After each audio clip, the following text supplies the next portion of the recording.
Ultimate பொய்யர் Mohammed 3. முகமதுக்கு ultimate பொய்யர்னு இப்போ நம்ம 10 பொய்களை காமிச்சு சொல்கிறோம். 3வது பொய், இயேசு தேவகுமாரன் இல்லை, அவர் மரியமின் புதல்வர் ஈசா. இயேசு முஸ்லிம்களின் நபிகளில், அதாவது தீர்க்கதரிசிகளில் ஒருவர். தேவகுமாரன் இயேசுவின் சிலுவை மரணத்தின் மூலம் ஆதியாகமம் 3:15 மனுக்குல மீட்பின் தீர்க்க தரிசனம் நிறைவேறிய வரலாற்றை மறைத்து முகமது குரானில் கூறியுள்ள மிகப்பெரிய 10 பொய்கள். இது 3வது பொய், அல்டிமேட் பொய்யர் முகமது 3. கிபி 610க்கு பிறகு வந்த முகமது சூரத்து 19 மரியம் என்ற பொய் வசனங்களை குரானில் எழுதி, மரியம் என்பது இயேசுவின் தாயாரின் மரியானில் பெயர் என்று பொய் கூறி, அவரது பெயரில் ஒரு அத்தியாயத்தை கிறிஸ்தவர்கள் அனுமதி இல்லாமல் குரானில் உருவாக்கி, இயேசுவை தேவகுமாரன் அல்ல இறைவனுமென என்று பொய் கூறி, பரலோகத்தின் மீட்பின் திட்டத்தின் தேவகுமாரன் இயேசுதான் அந்த திட்டத்தை சிலுவையில் நிறைவேற்றிய மனுக்குல இரட்சகர் என்பதையும் அபாண்டமாய் பொய்கூறி மறுதளித்துள்ளார். இயேசு தேவகுமாரன் இல்லை எனவும், அவர் மரியமின் புதல்வர் ஈசா எனவும், அவர் முஸ்லிம்களின் நபி எனவும் குரானில் பல வசனங்களில் முகமது பொய் கூறியுள்ளார். இந்த அபாண்டமான பொய்யை இன்று வரை உலகம் முழுக்க வாழும் முஸ்லிம்கள் நம்பி ஏமாந்து வருகின்றனர். அவர் இறைவனும் அல்ல, இறைவனுடைய பிள்ளையும் அல்ல. ஏனென்றால் தனக்கு சந்ததி எடுத்துக்கொள்வது அல்லாவுக்கு ஒரு சிறிதும் தகுதியல்ல. அவன் மிக பரிசுத்தமானவன். யாதொன்றை படைக்க கருதினால் அதனை ஆகுக என அவன் கூறுவதுதான் தாமதம், உடனே அது ஆகிவிடும். சூரா 19:35. சூரா 19:34. இத்தேகவர் தான் மரியமுடைய புதல்வர் ஈசா ஆவார். இயேசுவுக்கு பேர் ஈசான்னு இவருக்கு எப்படி கொடுத்தாரு அதை கேளுங்க முதல்ல. எதை குறித்து அவர்கள் சந்தேகம் கொண்டிருக்கா, அது பற்றி உண்மையான சொல் இது என்னது இதில் இருக்குது, என்ன சொல் இதில் இருக்குது, அதை அவர்கிட்ட தான் கேட்கணும். சூரா 19:35. ஆகவே பிராக்கெட்டில் வந்துருச்சு, அவர் இறைவனும் அல்ல, இறைவனுடைய பிள்ளையும் அல்ல. ஏனென்றால் தனக்கு சந்ததி எடுத்துக்கொள்வது அல்லாவுக்கு ஒரு சிறிதும் தகுதியல்ல. அவன் மிக பரிசுத்தமானவன். யாதொன்றை படைக்க கருதினால் அதனை ஆகுக என அவன் கூறுவதுதான் தாமதம், உடனே அது ஆகிவிடும். இப்போ இந்த புக்கு, இந்த அப்துல் ஹமீது பாகவி, இதுதான் முஸ்லிம்கள் கையில் இருக்கிற எழுத்துப்பூர்வமான குரான். அதான் இதில் எடுத்திருக்கேன். இதைத்தான் இந்த 19:35 தான் இதைத்தான் உலகம் முழுக்க உள்ள இஸ்லாமியர் நம்புகிறாங்க. நீங்கள் நல்லா பாருங்கள், பிராக்கெட்டில் இருக்குது. இது மற்ற வெர்ஷன்ஸில் கிடையாது. அவர் இறைவனும் அல்ல, இறைவனுடைய பிள்ளையும் அல்ல அப்படிங்கிறது வேற எந்த வெர்ஷன்லையும் கிடையாது. இந்த அப்துல் ஹமீது பாகவி இதில் மட்டும்தான் இருக்குது, இதில் தான் இருக்குது. ஆனால் இது தான் உலகம் முழுக்க எடுத்துக்கிறாங்க, நம்புகிறாங்க. ஓகே, இப்போ இவங்களோட வசனத்தின்படி அவனை யாதொன்றை படைக்க கருதினால் அதனை ஆகுக என கூடுவான், நடந்துடும். ஆனால் என்னாச்சு, ஏவாளை எப்படி படைச்சாருங்கிறத வசனத்தை பார்த்தோம். இன்னும் நம்ம பார்க்க போகிறோம். ஆதாமுடைய விலா எலும்பை ஒன்றை எடுத்து அதான் சதையால் மூடி அந்த விலா எலும்பை வச்சு ஏவாளை படைச்சாரு. அப்போ இந்த ஆகுங்கிறது ஏற்கனவே இல்லை அப்படிங்கிறது 2000 வருஷத்துக்கு முன்னால் எழுதின பைபிள்லே இது பொய்ன்னு இருக்குது. இது இப்போ லேட்டர் பைபிள் எழுதி 2000 வருஷம் கழிச்சு வந்தது. இது பக்கா பொய் அப்படிங்கிறது இப்போ மாதிரி உங்கள் மண்டையில் ஒதுக்கிட்டோம். உங்களை ஏமாற்றி மொட்டை போட்டிருக்காரு. சூரா 19:35. யாதொன்றை படைக்க கருதினால் அதனை ஆகுக என அவன் கூறுவதுதான் தாமதம், உடனே அது ஆகிவிடும் என்று முகமது கூறியுள்ளது அண்ட புழுகு என்பதை தேவன் ஏவாளை ஆதாமின் விலா எலும்பை எடுத்து படைத்த வசனங்கள் மூலம் நாம் ஏற்கனவே அறிந்து கொண்டோம். இயேசுவை தேவன் என்று சொன்னால் நிராகரிப்போர் ஆகிவிட்டனர் என பொய் கூறி முகமது மிரட்டியுள்ளார். திடமாக எவர் மரியமுடைய குமாரர் மசீக் ஈசாதான் அல்லாஹ் என்று கூறுகிறாரோ அத்தகையோர் நிச்சயமாக நிராகரிப்போர் ஆகிவிட்டனர். 5:17. நிராகரிப்பவங்களெல்லாம் கொல்லணும்னு அதுக்கு வேற எழுதியிருக்கிறாரு. மேலும் அவன் ஒதுங்குமிடம் நரகமேகம் மிரட்டுறாரு. நிச்சயமாக மரியமுடைய மகனாக மசீக் ஈசாதான் அல்லாஹ் என்று கூறியவர்கள் உண்மையிலேயே நிராகரிப்போர் ஆகிவிட்டார்கள். ஆனால் மசீக் கூறினார், இஸ்ராயலின் சந்ததியினரே, என்னுடைய இறைவனும் உங்களுடைய இறைவனும் அல்லாவை வணங்குங்கள். சூரா 5:72. இப்படி ஒரு வசனத்தை பைபிளில் காமிச்சிருட்டுமே. அண்ட புழுக அல்டிமேட் பொய்யர் முகமது அல்டிமேட் பொய்யர் அப்படிங்கிறதுக்கு இதெல்லாம் ஆதாரங்கள். இதுபோல பொய் மேல் பொய் கூறி இயேசு நிறைவேற்றிய மனுக்குல மீட்பின் திட்டத்தை முகமது மறைத்து முஸ்லீம்களை ஏமாற்றியுள்ளார். நீங்கள் தான் ஏமாந்திருக்கீங்க, தப்பிச்சுக்கோங்க. இப்போது சூரா 5:17. திடமாக எவர் மரியமுடைய குமாரர் மசீக் ஈசாதான் அல்லாஹ் என்று கூறுகிறாரோ அத்தையோர் நிச்சயமாக நிராகரிப்போர் ஆகிவிட்டனர். இப்போ நீங்கள் பார்த்துக்கோங்க, இந்த வசனங்களை உங்களுக்கு ஏற்கனவே படித்தாச்சு. 5:72. நிச்சயமாக மரியமுடைய மகனாக மசீக் ஈசாதான் அல்லாஹ் என்று கூறுகிறவர்கள் உண்மையிலே நிராகரிப்போர் ஆகிவிட்டார்கள். ஆனால் மசீக் கூறினார், இஸ்ராயலின் சந்ததியினரே. இதையும் படிச்சு காமிச்சோம். அது இல்லை, பைபிளே கிடையாது, அப்படி கதை விட்டுருக்காரு. இயேசுவே சொன்னதா அப்படி கதை விட்டுருக்கிறாரு. அதான் பிசாசோட வேலை என்ன, அவன் பொய்யனும் பொய்க்கு விதான் அழகாக ப்ரூவ் பண்ணியிருக்கிறாரு முகமது. அதனால தான் அவருக்கு பேர் அல்டிமேட் பொய்யர். நிராகரிப்பவர்கள் உள்ளங்களில் நாம் திகிலை உண்டு பண்ணுவோம். நீங்கள் அவர்களுடைய பிடரில் மேல் வெட்டுங்கள், அவர்களை கணுக்கணுவாக துண்டித்து விடுங்கள். சூரா 8:12.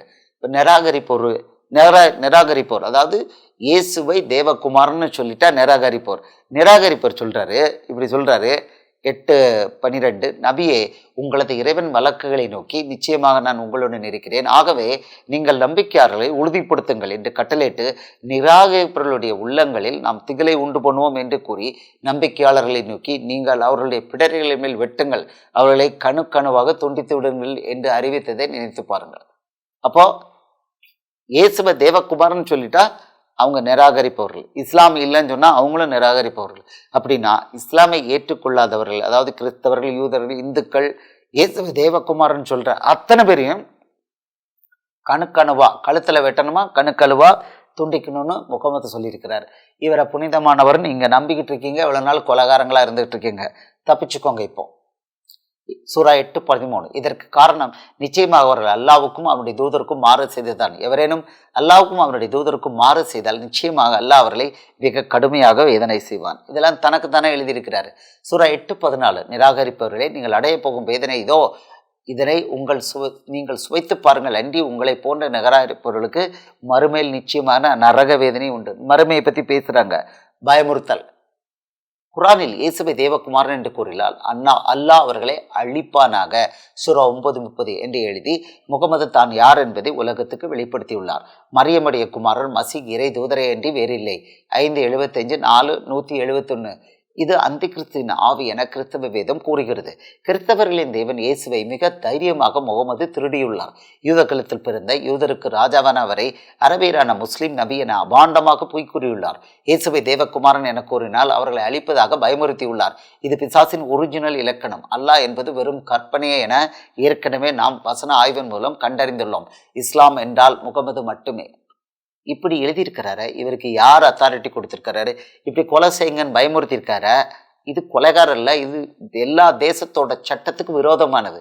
இந்த வசனங்கள் பூரா எந்த தேசம் எடுத்தாலும், முஸ்லீம் தேசங்கள் இல்லை தவிர வேற எந்த தேசம் எடுத்தாலும் இது அந்த தேசத்துக்கு எதிரான கொலைகார ஆவி, கொலைகார குற்றம் இது. ஆமாம், உள்ளே கொண்டு வைக்கக்கூடிய குற்றம். ஆமாம், இதை அவர் சொல்லியிருக்கிறாரு. அவர் சொன்னதை நீங்கள் புனிதமானதுன்னு ஏமாந்துட்டு இருக்கீங்க. சூரா 9:30. யூதர்கள் நபி உஜைரை அல்லாவுடைய மகன் என்று கூறுகிறார்கள். கிறிஸ்தவர்கள் ஈசா மசீகை அல்லாவுடைய மகன் என்று கூறுகிறார்கள். இது அவர்கள் வாய்களால் குற்றையாகும். இவர்களுக்கு முன்னிருந்த நிராகரிப்பவரின் கூற்றுக்கு இவர்கள் ஒத்துப்போகிறார்கள். அல்லாஹ் அவர்களை அழிப்பானாக, அல்லாஹ் அவர்களை அழிப்பானாக. இயேசுவை தேவகுமார்னு சொன்னால் அல்லாஹ் அழிச்சிட்டு வரான். அல்லாஹ் பிசாசை அழிக்க முடியாது. நான் தேவகுமாரன் தான் சொல்லிட்டு இருக்கோம். உலகம் முழுக்க 400 கோடி கிறிஸ்தவர்கள் இயேசுவை தேவகுமாரன்னு சொல்லிட்டு தான் இருக்காங்க. அல்லாஹ் அழிச்சிட்டாரா? அல்லாஹ் தான் பிசாசு அழிச்சிட்டாரா? முடியாது, முடியாது. ஆமாம், இயேசு காமிச்சாரு. லூக்கா 8வது அதிகாரத்தை. லேகியோன் பிசாசு 6000 பிசாசு ஒரு மனுஷனுக்குள்ளே இருந்தது. ஆனால் அவனை அழிக்க முடியல. ஆனால் நாங்கள் பன்றிகளுக்குள்ளே போகிறான்னு கேட்க, சரி போ அப்படின்னு ஏசப்பா அனுமதி கொடுக்குறாரு. 6000 பன்னிகளை 2000 பன்னிகளை ஒரு நிமிஷத்தில் கொண்டு போட்டுச்சு. ஆனால் அந்த 6000 பேய்களும் இந்த மனுஷனுக்குள்ள எத்தனை வருஷம் இருந்தது? அவனை கொல்ல முடியல.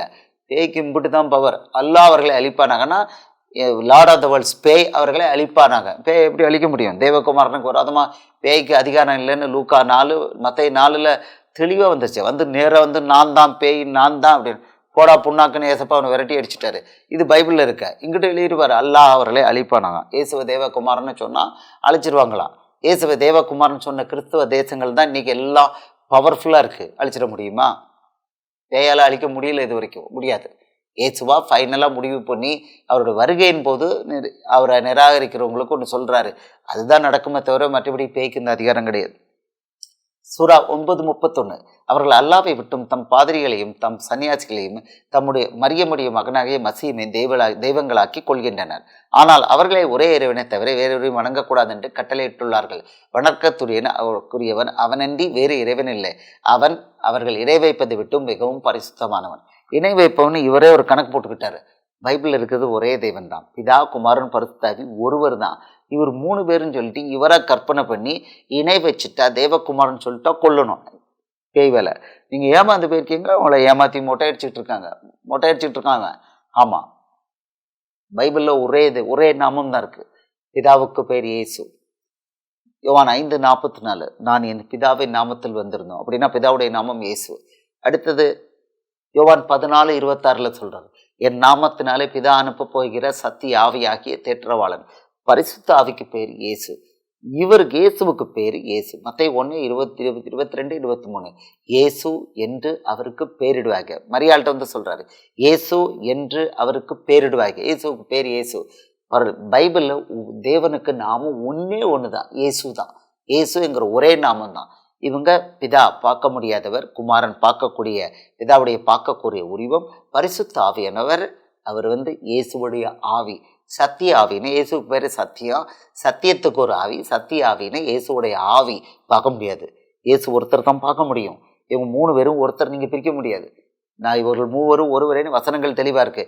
இவர் இணை வைப்பதேன்னு சொல்லி உங்களை மொட்டை அடிச்சிருக்காரு. உங்களுக்கு நாலேஜ் இல்லை, ஏமாந்து போயிருக்கீங்க, தப்பிச்சுக்கோங்க. சூரா 21:26 அவர்கள் ரகுமான் ஒரு குமாரனை தனக்கென எடுத்துக்கொண்டிருக்கிறான் என்று கூறுகிறார்கள். ஆனால் அவனோ மிகவும் தூயவன். அப்படி அல்ல, அல்லாவின் குமாரர்கள் என்று இவர்கள் கூறுவர் எல்லாரும் அல்லாவின் கண்ணிய மிக்க அடியார்களே ஆவார்கள். இயேசு தெளிவாக சொல்றாரு, இது மாம்சத்தினால கிடையாது. இயேசுவை ஏற்றுக்கொண்டவர்கள் எல்லாம் தேவனுடைய பிள்ளைகள் சொல்லிட்டு 13வது வசனத்துல அவர்கள் மாம்சத்துல பிறந்தவங்க இல்லைன்னு கிளீனா இருக்கு. இவர் இஷ்டத்துக்கு அடிச்சிருக்கிறார், உங்களை ஏமாத்துறதுக்கு பயன்படுத்தி இருக்கிறார். அவ்வளவுதான். கொஞ்சம் அறிவில்லாமல் படிப்பு இல்லாமல் இருந்தனால ஏமாத்திக்கிட்டாரு. ஆமாம். சூரா 5:75 மரியமுடைய குமாரர் மசீக் இறை தூதரே என்று வேறு இல்லை. இவருக்கு முன்னரும் தூதர்கள் பலர் வந்து சென்று விட்டனர். இவருடைய தாயார் மிக உண்மையானவர். இவ்விருவரும் மற்ற மனிதர்களைப் போல உணவு உண்பவர்களாகவே இருந்தனர். அவர்களுக்கு தம்முடைய அத்தாட்சிகளை கொண்டு எவ்வாறு தெளிவாக்கினர் என்பதை நபியே நீர் கவனிப்பீராக. அவர்கள் எவ்வாறு திசை திருப்பப்படுகிறார்கள் என்பதையும் கவனிப்பீராக. இப்படி திருட்டுத்தனமா உளறி உங்களை ஏமாத்தி விட்டுருக்கிறார். 600 வருஷம் கழிச்சு இவர் யார் இயேசுவை பற்றி பேசுறதுக்கு? யார் இவருக்கு அத்தாரிட்டி கொடுத்தா? ஹூ இஸ் ஹி அப்படின்னு கேள்வி கேட்டீங்கன்னா இவருக்கு அரபியர், இவருக்கு அத்தாரிட்டி அல்லாஹ் யாரு? எங்கேயுமே கிடையாது, முன்னையும் கிடையாது, இப்பவும் கிடையாது. ஜிப்ராயில் முன்னையும் கிடையாது, இப்பயும் கிடையாது, யாரும் பார்த்ததில்லை. முகமது தான். இவர் செத்து அவர் அடக்கம் பண்ணி கிரீன் டோம்ல வச்சிருக்கிறீங்க நீங்க. இவர் இயேசுவை பற்றி யூதரை பற்றி பேசுறதுக்கு இவர் யார் சர்டிஃபை பண்ணுறதுக்கு? மிகவும் உண்மையாக இருந்தார். இவர் யார்? சம்மந்தம் இல்லாமல் பேசியிருக்காரு, உளறி இருக்கிறாரு. இதை நீங்கள் எடுத்து இதை ஒரு பைபிள்னு எடுத்து இதை ஒரு பைபிளுக்கு மேலே அல்டிமேட்னு எடுத்து இவர் அல்டிமேட் தீர்க்க தரிசனம் எடுத்து இவ்வளோ நாள் ஏமாந்துருக்கீங்க. பேய் உங்களை மொட்டை போட்டிருக்கான். ஏமாந்துக்கிட்டு இருக்கீங்க, தப்பிச்சுக்கோங்க. இயேசு உங்களுக்கு எல்லாத்தையும் பிட்டு வைக்கிறாரு. உங்கள் இருதயத்தை திறக்க சொல்கிறாரு. இயேசு உங்களை நேசிக்கிறார், அதனால இது கொடுக்குறாரு. இது உங்களுக்கு எதிரான டீச்சிங் அல்ல. உங்களுக்கு எதிரான டீச்சிங்கில் எந்த சர்ச்சிலேருந்து வந்து சொல்கிறதுல எந்த டினாமினேஷனும் கிடையாது. நோ, பரிசுத்த ஆவியானவர் டைரக்டாக உங்களுக்கு கொடுக்குறாரு. சூரா 471 வேதத்தை உடையவர்களே, உங்கள் மார்க்கத்தை நீங்கள் அளவு கடந்து சென்று விடாதீர்கள். மேலும் வேதம்னா கிறிஸ்தவர்களை பற்றி, யூதர்களை பற்றி, மேலும் அல்லாவை பற்றி உண்மையை தேர வேறு எதுவும் கூறாதீர்கள். அல்லாவே கிடையாது, பிறகு என்னத்தை சொல்ல முடியும்? தான் சொல்ல முடியும். நிச்சயமாக மரியமுடைய மகன் ஈசா மசீஹ் அல்லாவுடைய ஒரு தூதர் தான். இவர் எங்கிட்ட கதை விடுறாரு? இவர் எங்கே கதை விடுறாரு? ஆமாம், கிபி 600 பிறந்து 572 பிறந்துட்டு 610 எனக்கு வகி வந்துட்டுன்னு அவர் வாட்டிக்கு இஷ்டத்துக்கு அளந்துருக்கிறாரு.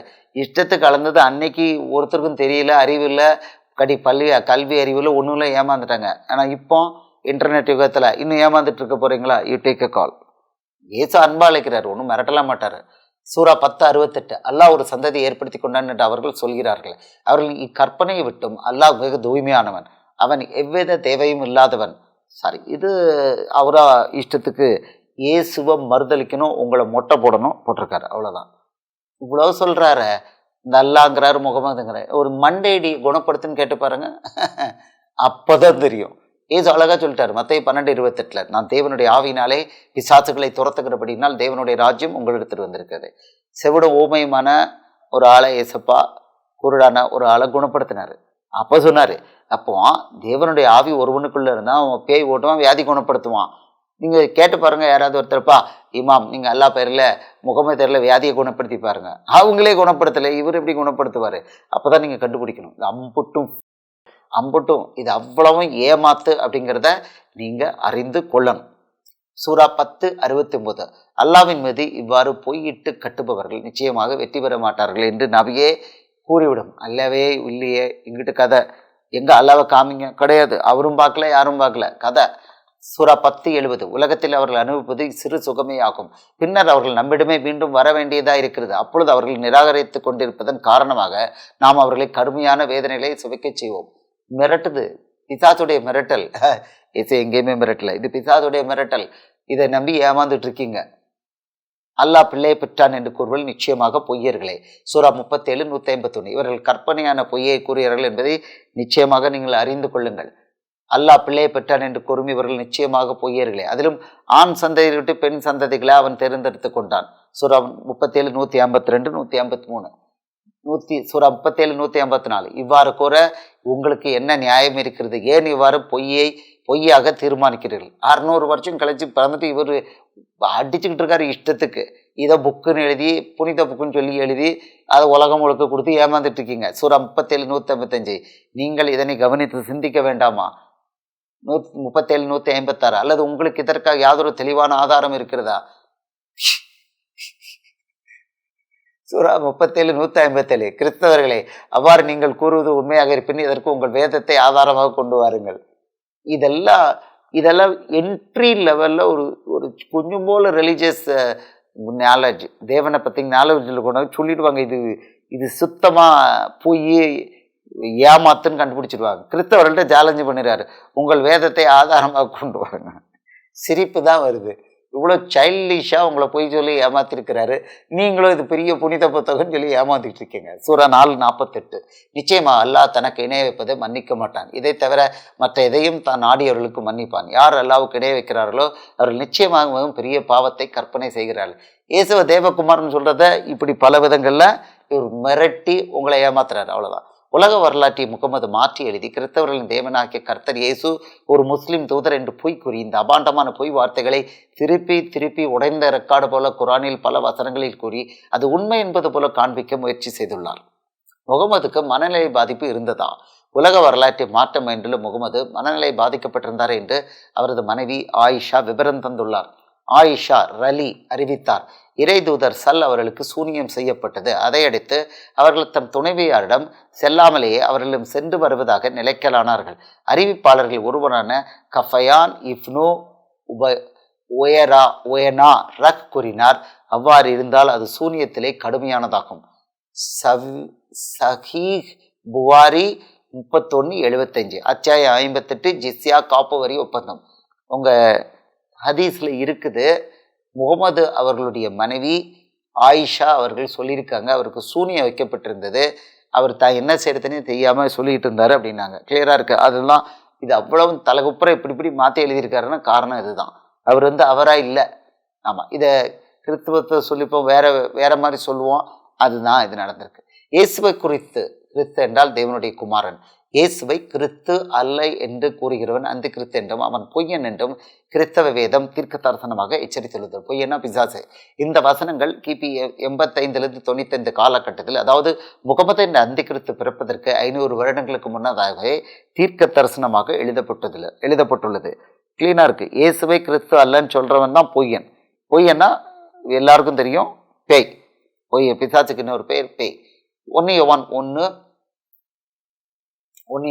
2:22 இயேசுவை கிறிஸ்து அல்ல என்று மறுதலிக்கிறவனே இல்லாமல் வேறு யார் பொய்யன்? பிதாவையும் குமாரனை மறுதலிக்கிறவனே அந்த கிறிஸ்து. 1 யோவான் 2:23 குமாரனை மறுதலிக்கிறவன் பிதாவை உடையவன் அல்ல, குமாரனை அறிக்கையிடுகிறவன் பிதாவையும் உடையவனாக இருக்கிறார். குரான் என்றாலே, இஸ்லாம் என்றாலே குமாரனை மறுதலிக்கிறது. இயேசு தேவகுமாரன் இல்லை, அதான் குரான் இஸ்லாமுக்கு பேர். 1 யோவான் 4:1 பிரியமானவர்களே, உலகத்தில் அநேக கள்ள தீர்க்கதரிசிகள் தோன்றி இருப்பதனால் நீங்கள் எல்லா ஆவிகளையும் நம்பாமல் அந்த ஆவிகள் தேவனால் உண்டானவைகளோ என்று சோதித்தறியுங்கள். எப்படியா?